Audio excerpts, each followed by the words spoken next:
اگلے رکوع میں ایک اور واقعہ ہے. ظاہر ہے پورے ان حالات پر، ان واقعات پر تبصرہ ہو رہا ہے. جہاں پر اچھے لوگوں کا تبصرہ، وہاں پر جو غلط لوگ تھے ان کا ذکر بھی ہو رہا ہے. جس وقت یہ ترغیب دی جا رہی تھی کہ بھائی لوگ نکلو، تیار ہو، ہر ایک کو کہا جا رہا تھا تم بھی آؤ، تم بھی آؤ، تم بھی آؤ، تو ایک شخص ایسا بھی تھا، مسلمان منافق تھا وہ.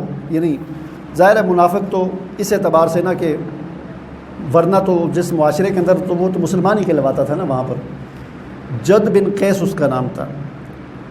اس نے کہا، حضور نبی کریم صلی اللہ علیہ وسلم کو کہا کہ مجھے معذرت دیں، میں نہیں جا سکتا. کیوں نہیں جا سکتے؟ کہنے لگا وَمِنْهُمْ مَنْ يَقُولُ ذَلِّ وَلَا تَفْتِنِّي.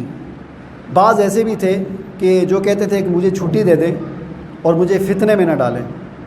فتنے میں ڈالنے کا مطلب یہ ہے کہ اس نے بڑی عجیب بات کی کہ اس نے کہا کہ آپ جدھر لے کے جا رہے ہیں لشکر، وہ گورے انگریز ہیں، مطلب روم والے، تو ان کی عورتیں بڑی خوبصورت ہوتی ہیں، تو میں جا کر وہاں پر خراب ہو جاؤں گا، تو مجھے آپ نہ لے جائیں ساتھ.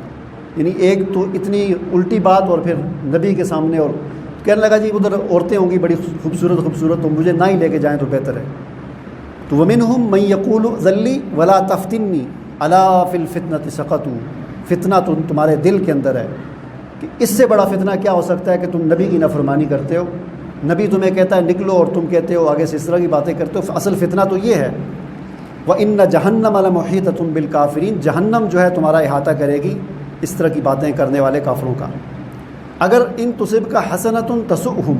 اگر آپ کو کوئی اچھائی پہنچتی ہے تو یہ خفا ہوتے ہیں، اور اگر آپ پر کوئی مصیبت آتی ہے تو یہ بڑے خوش ہوتے ہیں، پھر بڑے خوش ہوتے ہیں. بہرحال اور بھی کئی لوگوں کا اس طرح تذکرہ ہے اس صورت کے اندر.